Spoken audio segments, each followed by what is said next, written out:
We're talking with Jon Wells. He is the publisher of the Grand Salami magazine, and he's going to tell you how you can subscribe to that so you don't even have to go to the game to read the unvarnished truth about the Seattle Mariners. John, we were talking about the miracle drive of '95, the success, a new stadium, even 2001, record-setting team. Since then, have only made the playoffs one time, and that was the following year in 2002. The Mariners are currently in the longest drought of any major league team to make the playoffs, and one of only two teams that have never been to the World Series, them and the Washington Nationals.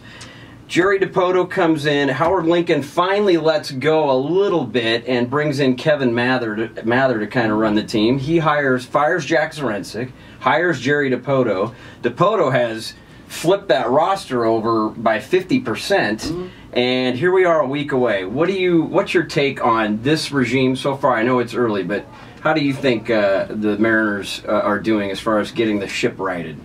I think they're in good shape. I mean, basically a lot of people are a little down on them because they got all excited for last year when the Mariners were considered World Series favorites coming into the season, and of course they, lost more games than they won and didn't even contend for the playoffs.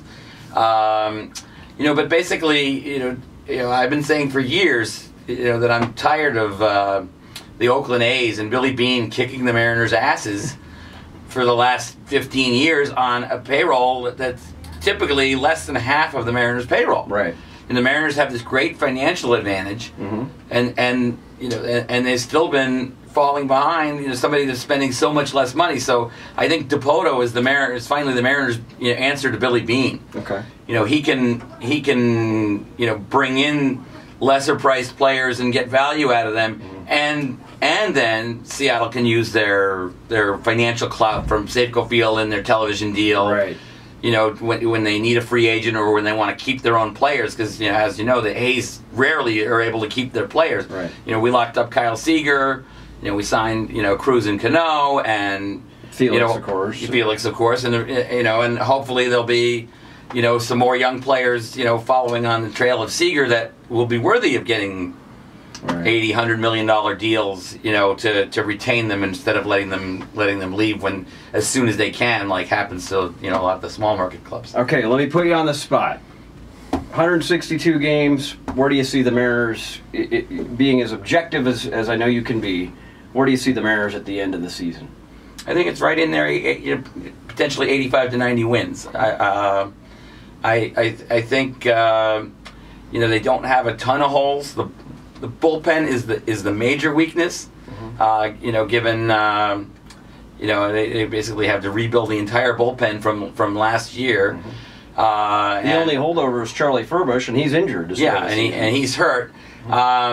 But the hope with the bullpen is that if you score more runs, and I think they will score more runs due to the most of the players they picked up in the offseason get on base a lot more than the players they're replacing. Right. 340, 350 on base percentage is excellent, and that's what Adam Lind and Chris Iannetta and Aoki and Nori Aoki have been doing in their careers. Right. And you get guys on base. You'll not only score more runs, but you're gonna knock some pitchers out early. By the 5th, 6th inning, and you're gonna get to the weak part of a team's pitching staff. The middle relievers that aren't throwing 98 miles an hour. Right. Well, 90 wins should be enough to get you at least a wild card. So I hope you're correct on that.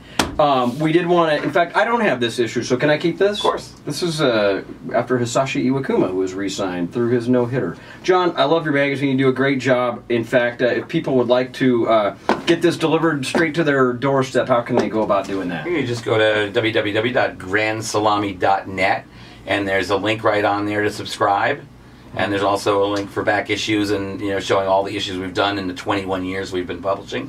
Well done. In fact, I have a trade. We're going to announce a trade here today. You send me a autographed copy of your book, and I'll give you the next to last Todd Lyons bobblehead. Right on. Is that a deal? You got a deal. John, thanks for being the first guest ever on Rock Jock Talk here on 1460 ESPN. Go Mariners.